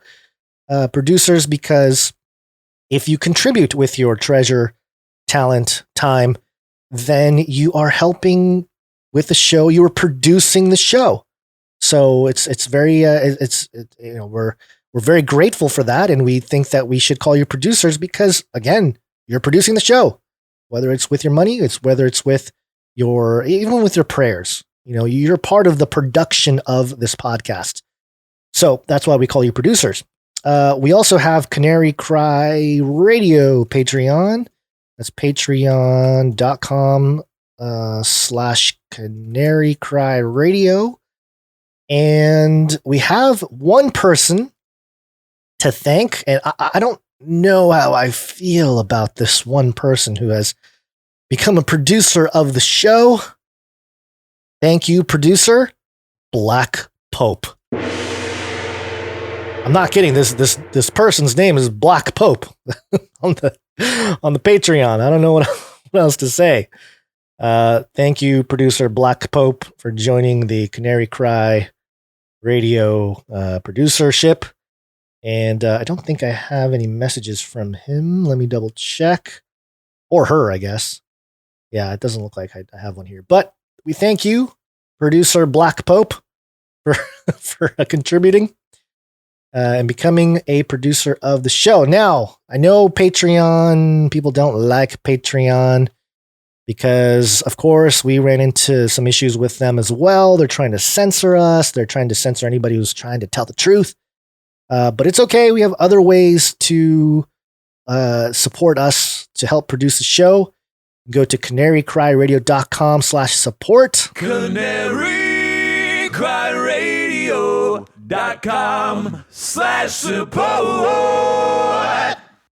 And once you get there, you'll see all kinds of different ways to support the show, including cryptocurrencies, which is, it's been pumping. I think it touched all-time highs today, if I'm not mistaken. I think Bitcoin touched that 20,000 mark that we haven't seen since 2017. Let me do some real-time price checking of Bitcoin. At the moment, $19,637. Oh boy, that's a pretty big pump there. We'll see if it keeps going. But yeah, you can go to canarycryradio.com/crypto if you want to learn a little bit about cryptocurrencies, and you can help produce the show with that. But for producers, we have one new recurring producer, and that's producer Melody. Thank you, producer Melody. And that's it. Kind of a sad short break here with the producers, but we thank you, producer Black Pope and producer Melody, for contributing with your treasures. Okay, other ways you can help produce the show, obviously. And just to mention, David Phipps in the chat there, Celsius token at $2.50. When I mentioned it, it was 9 cents. That's right. If you listen to, my advice, what was it? A few months ago. It hadn't been that long ago. I mentioned Celsius Network. It was created by the guy who created Voice over IP. So the guy who has the technology patent for Skype and Zoom and all that. He decided to create a system to have MOIP, money over banking, money over IP. And Celsius is exploding. It was 9 cents per token when I mentioned it a few months ago. It's all the way to $2.50. That's about a 27x gain in just a few months. So, good job to anybody who invested in Celsius token. But anyway, let me move on here. You can support the show with your talent and your time. And how you can do that, you can give us a jingle. You can make jingles for us. You can take topics or even clips of us and make a jingle that can be part of a playlist, or it can be something that's a clip to introduce a segment of the show. Whatever it is, you can be creative with it. There are no rules other than if you're going to do a jingle, like a topical jingle, keep it short.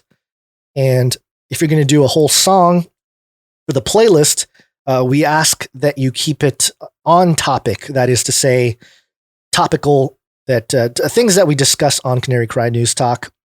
Yeah, because we do get a lot of people submitting things that are, that they did in the past, prior bands, prior projects.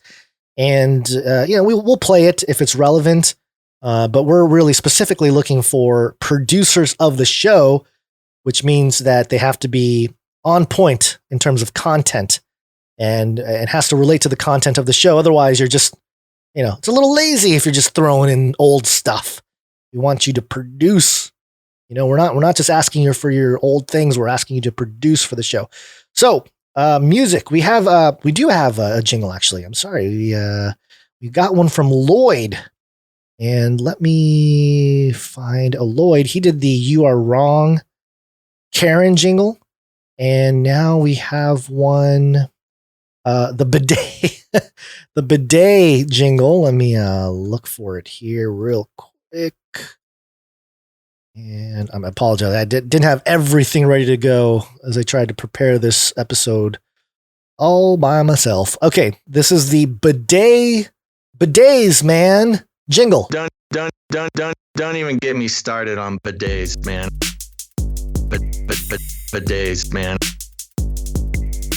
Bidets, man. I'm telling you, you were living the life, man. Bidets, man. There you go. That's Basil talking about bidets and how it's going to help us from the toilet paper apocalypse. And great jingle. I think anytime Basil mentions the bidet, we're going to have to play a snippet of that jingle. So thank you, Lloyd. Appreciate the jingle. And the other way you can help produce a show with your content is with your artwork. One art, please. And we have our collection of artwork to share with you on this episode. First up is Jay Vela. Jay Vela gave us Release the Kraken. And in Jay Vela style, there's what looks like a government building, kind of an arch with Roman columns, with a beast, the 7-headed beast with 10 horns on the right of it, with the whore of Babylon sitting on top, riding the beast. And then on the left side, a giant kraken with multiple tails. There's a green figure. And there's also more figures with horns, the little horn. And hold on, let me shrink the size here to get a better look, or move it over to see what's going on here. Okay, so this is a biblical reference to the man of sin figure, the one with the mortal head wound. One is, and one has not yet come, and it has 1, 2, 3, 4, 5 kings, and then one is, at the time the passage was written, one has not yet come. The man of sin Antichrist figure. Very good. I like this. It's also got the masked hooded men ripping apart what looks like the Constitution there, the We the People. Got an angel with a trumpet and some people being compliant there. Very good art. Per usual, Jay Vela summarizing all the stuff we talk about in his style of art there. Thank you so much, Jay Vela. Appreciate it always. And next up, this is I don't want to get into the habit of doing this, but I will make the exception here.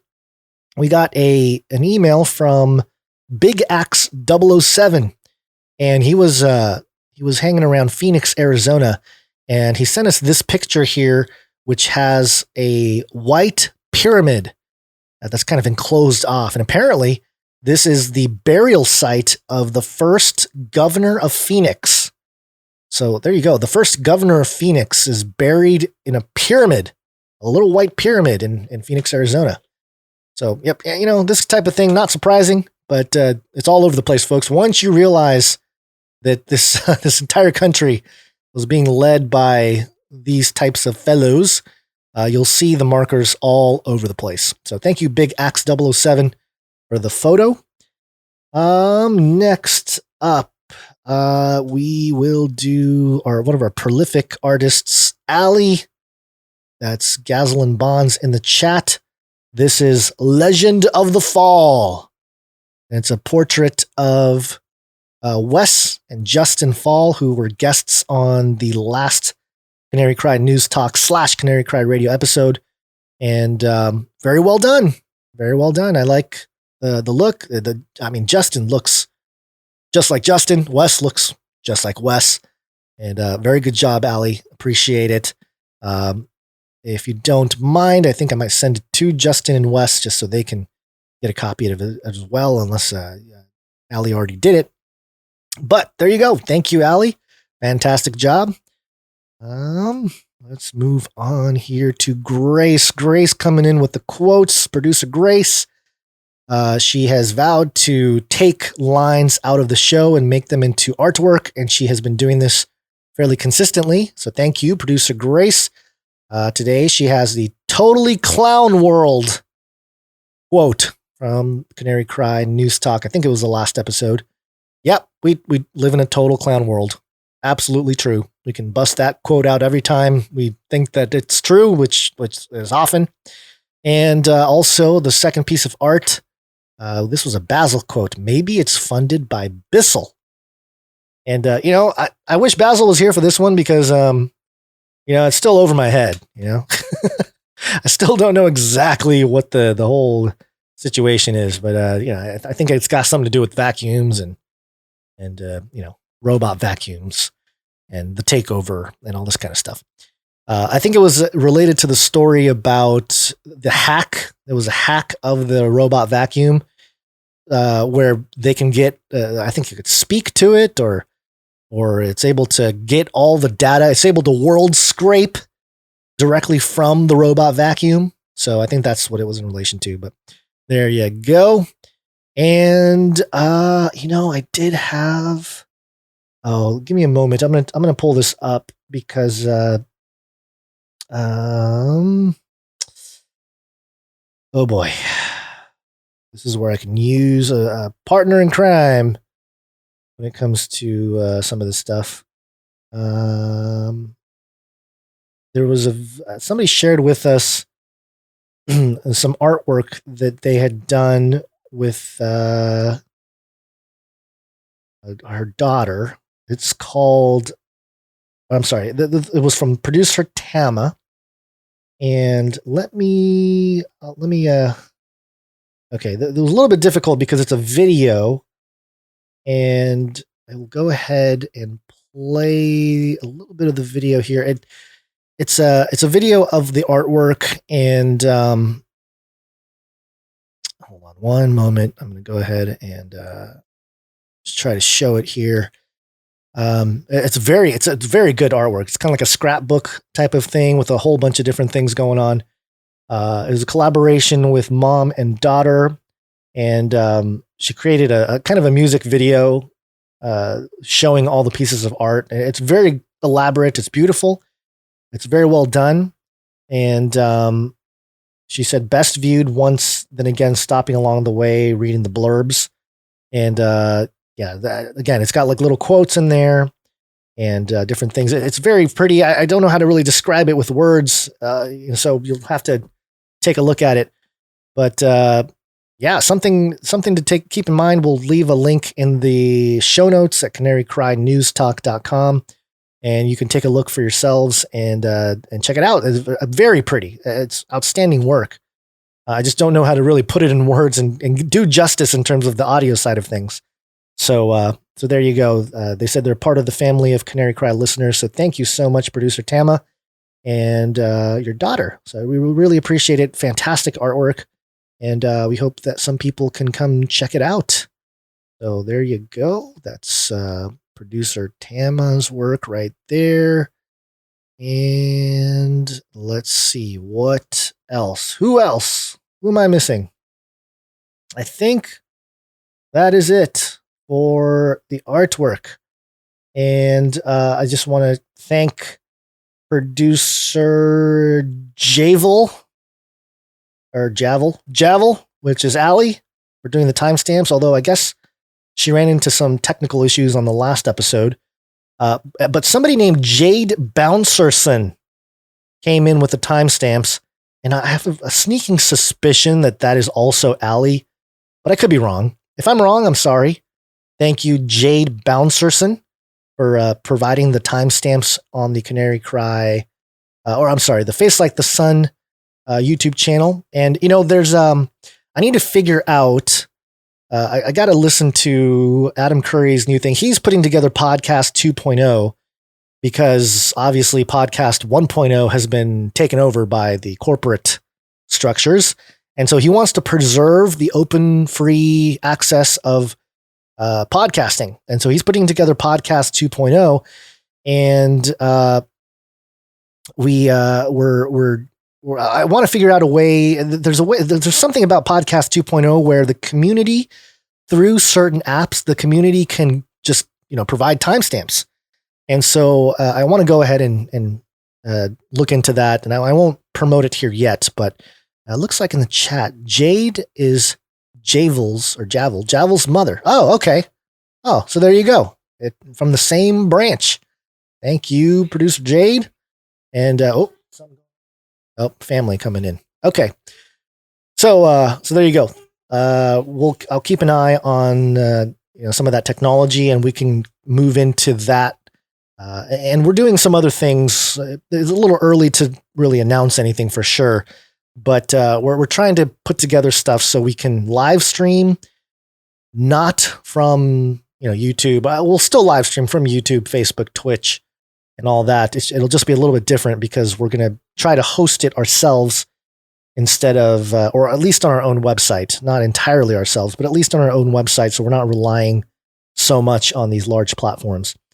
So we'll be working on that, and we'll keep you posted on that. And also a couple more things. Canary Cry merch perch. You can go there, canarycrymerchperch.com. I think we have a jingle. Canary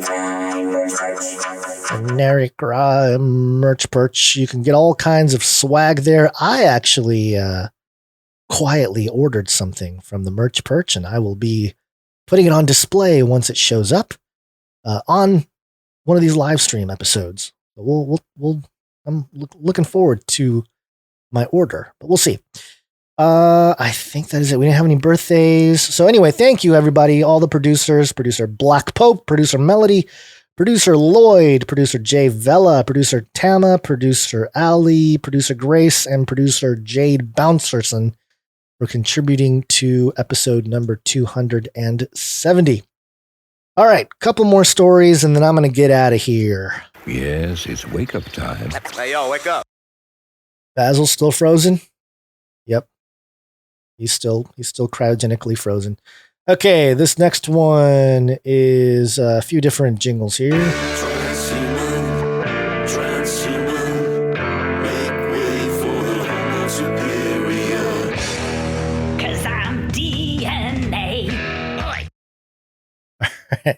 This is phys.org. Space Worms Experiment Reveals Gravity Affects Genes. Oh, the wormicorn are real. Living at low gravity affects cells at the genetic level, according to a study of worms in space. genetic analysis of Kyaindorhabditis. Oh boy, I just butchered that. Whoever's a wormologist, please email me on how to pronounce that. I don't know if they're called wormologists. I just made that up. But let me try it again. Kyaindorhabditis. Kyaindorhabditis. Okay. Elegans worms on the International Space Station showed subtle changes in about 1,000 genes. Stronger effects were found in some genes, especially among neurons, nervous system cells. The study by the University of Exeter and the NASA Gene Lab aids. I like how NASA, the never a straight answers alleged space company organization, has a gene lab. Aids our understanding of why living organisms, including humans, suffer physical decline in space. I know why. Because we're not supposed to be there. That's been my whole thesis, right? The whole time. It's like, oh, why do we die in space? We're not supposed to go there. We're not supposed to be outside the firmament in our corruptible bodies. Moving on here. Quote, we looked at levels of every gene in the worm's genome and identified a clear pattern of genetic change, said Dr. Timothy Etheridge of the University of Exeter. Quote, these changes might help explain why the body reacts badly in spaceflight. It also gives us some therapy targets in terms of reducing these health effects, which are currently a major barrier to deep space exploration. The study exposed worms to low gravity on the International Space Station and to high gravity in centrifuges. The high gravity tests gave the researchers more data on gravity's genetic impacts and allowed them to look for possible treatments using high gravity in space. Quote, a crucial step towards overcoming any physiological condition is first understanding its underlying molecular mechanism, said lead author Craig Willis of the University of Exeter. Quote, we have identified genes with roles in neuron function and cellular metabolism that are affected by gravitational changes. These worms display molecular signatures and physiological features that closely mirror those observed in humans. So our findings should provide foundations for a better understanding of spaceflight-induced health decline in mammals and eventually humans. And Dr. Etheridge added, the study highlights the ongoing role of scientists from Europe and the UK in spaceflight life sciences research. So there you go. I really think part of the genetic alteration thesis or presentation will be, we got to get to space, but we can't live in space. So what do? We have to change our genes. So let's mess with our DNA so we're more, outside the firmament compliant. And that's where we can talk about, losing your humanity. And one last story here. CRISPR. Cas9. This is newscientist.com.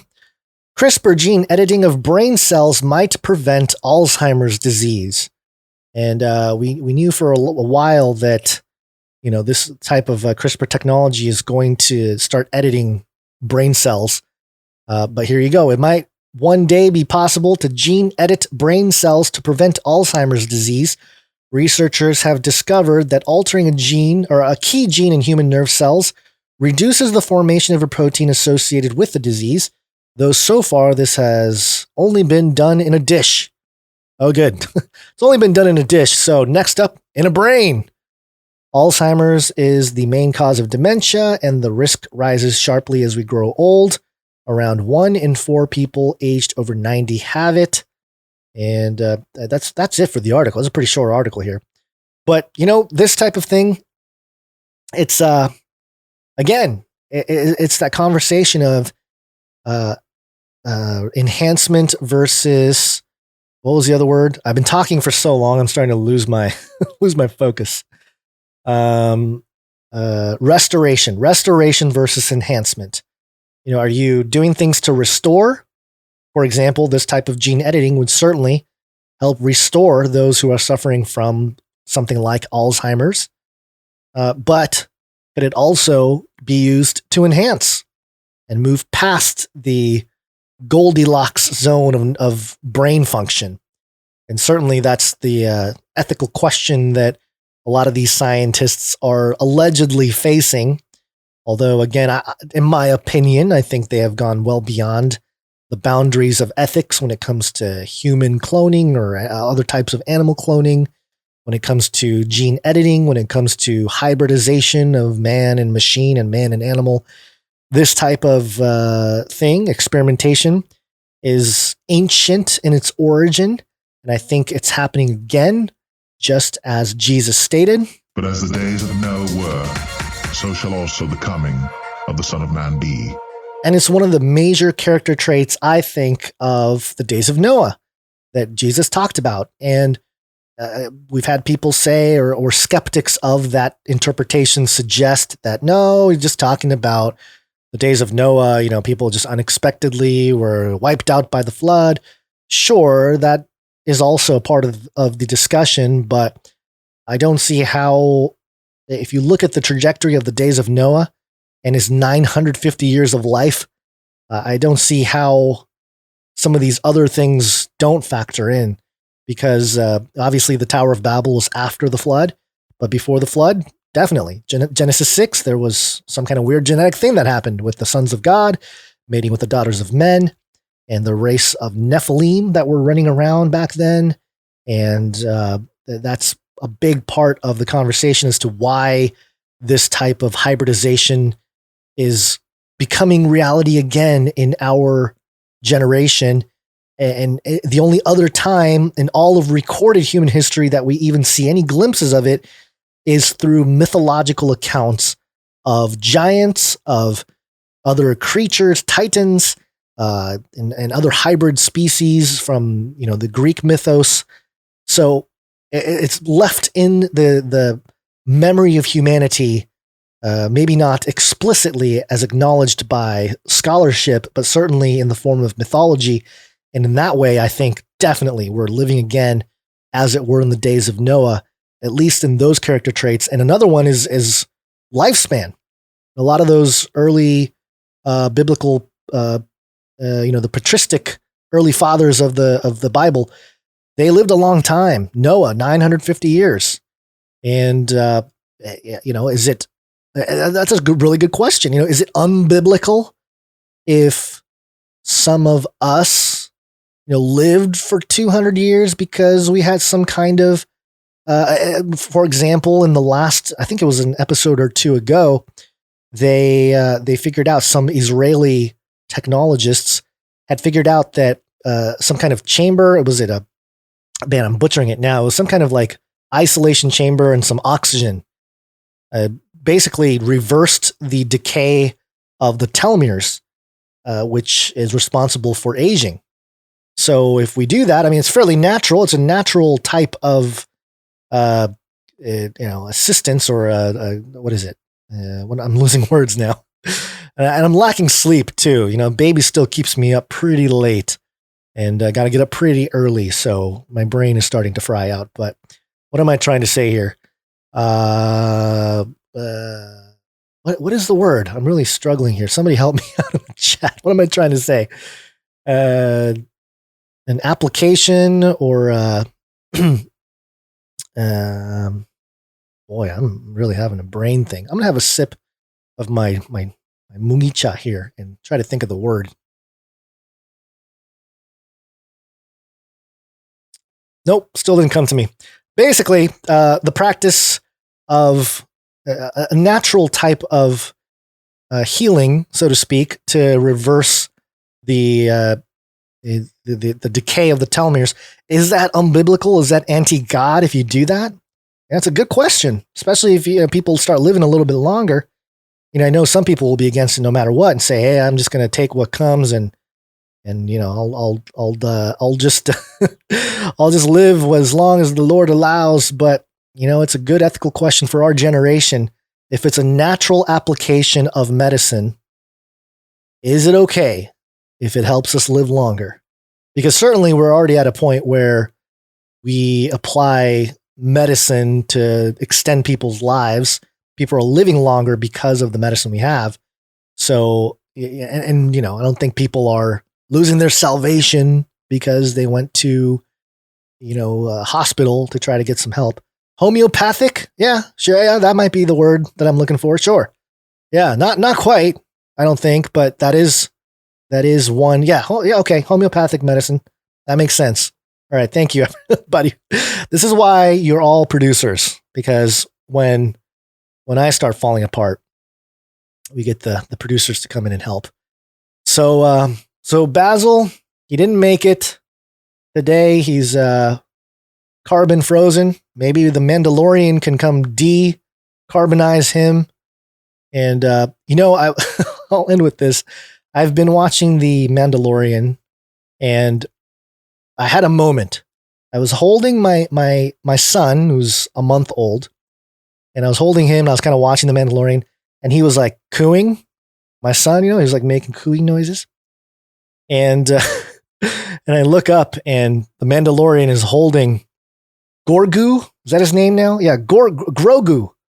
Yeah, baby Yoda has a name. His name is Grogu. And the Mandalorian was holding the Grogu, or not the Grogu, but Grogu. And he was cooing, and I had this moment of like, oh, I should get a Mandalorian helmet, and I should tell people about the way, right? But not really about it'll be more about Jesus, but I'll get like a Mandalorian helmet and just hold my baby boy and walk around. And if anybody asks why I don't take off my helmet, I'll just say, it's the way. So okay. All right. That's it for this episode. Thank you guys for tuning in. I appreciate it. I know this was different because I had to do this all on my own here. And I know you guys appreciate Basil even more when I have to do this all by myself and I stumble and I do the ums and the and all the stumbling that happened. But we made it. Episode 270 in the books. Thank you so much. We appreciate all your support. Please go to canarycryradio.com/support. And if you want to support the show, canarycryradio.com/support. Flippy official. Thanks, Gon. She did well. Go eat some eggs. Maybe my baby boy, Grogu, my son Yoda, will eat some lizard eggs when he's not supposed to. He's just going to sneak him in there. Anyway, these are all Mandalorian references. You can help with the show, again, with your time, talent, or treasure. Another way is to share the show with friends and family, people that are starting to wake up to the realities of the world, and let them know they're not alone. You can get the news with maintaining the joy for the Lord and still get into the deep depths of all the horrible things going on and not be afraid, because we're grounded here. We're grounded in the truth. And all you got to do is tell a friend. And what we call that here, we call it rattling their cage. The end of the world occurred pretty much as we had predicted. I want to shake things up, stir up some controversy, rattle a few cages. Hey, stop that! You'll never silence me. I'm the last angry man, a crusader for the little guy. Leave the bird alone. Never. Rattle a few cages. Rattle a few cages. The human race will have every opportunity to improve. And if they don't? Ask Noah. Ask Noah, says Ultron. All right. Hopefully Basil will be back on Wednesday. I think he will be. I'm pretty sure he will be. He will be unfrozen from the cryogenic freezing, and we will look forward to that. I might not even talk on that episode. I'll just let him carry it. I'll just nod. Be like, yeah, sure. For sure, bro. Okay. That's it for this That's it for this episode. Thank you guys for tuning in. But until next time, think outside the cage. Look it up.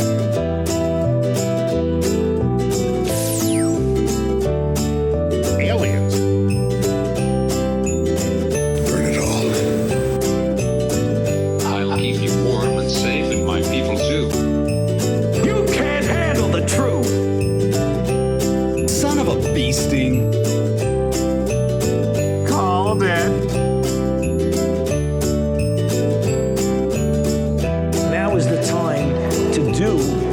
what you're told.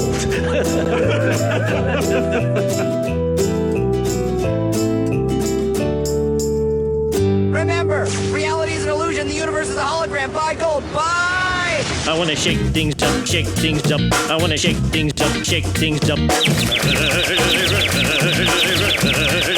the bird alone. I want to stir up some controversy.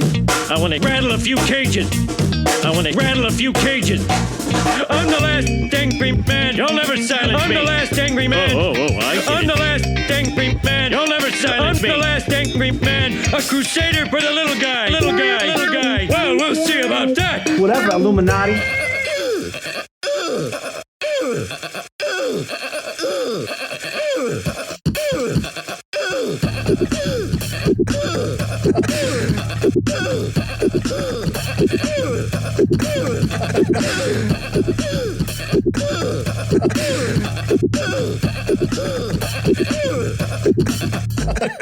Fun fact, I believe it was another fun fact. Fun fact. Another fun fact. Brings me back to my Screamo days.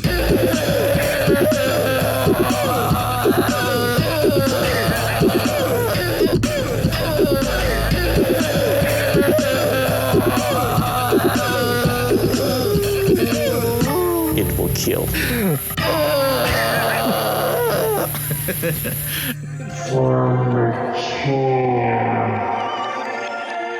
Pot, that's where I started. Light up a huge blunt, a joint. Give everybody magic mushrooms. Smoke. The CIA, I mean, lots of intelligence agencies have tested secretly dosing communities. LSD. Psychoactive pills should be covertly administered.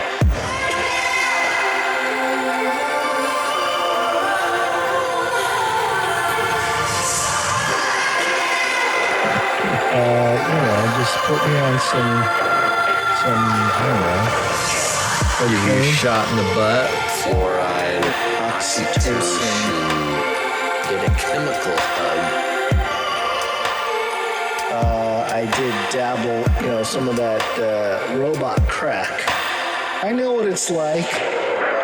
It's a lethal recipe for disaster.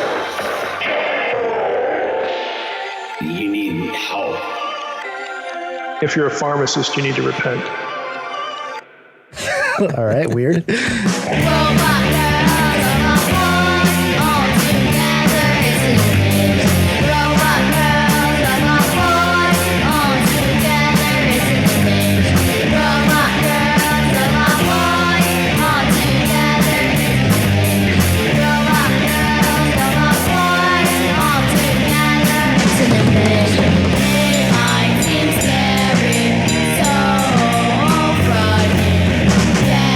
ready for it.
something I ain't got all day. Get on my YouTube, debates like the sun. See what's new, demonetization. Know what's this? To my surprise, I spot a big pair of googly eyes. Click on the video and turn up the sound. What is this gem that I have found?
Humans will be confined in a people's zoo.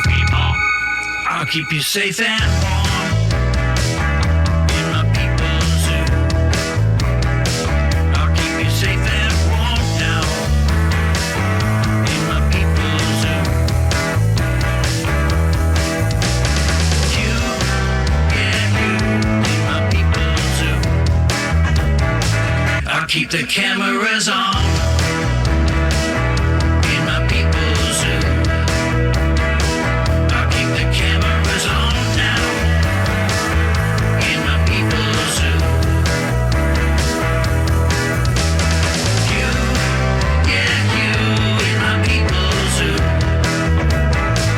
Called it.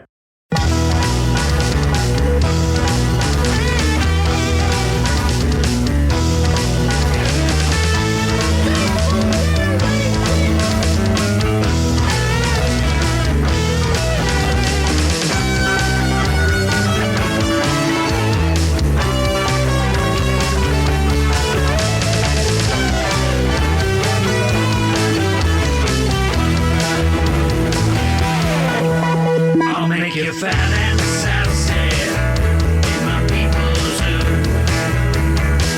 I'll make you fat and sassy in my people's zoo. You, yeah, you,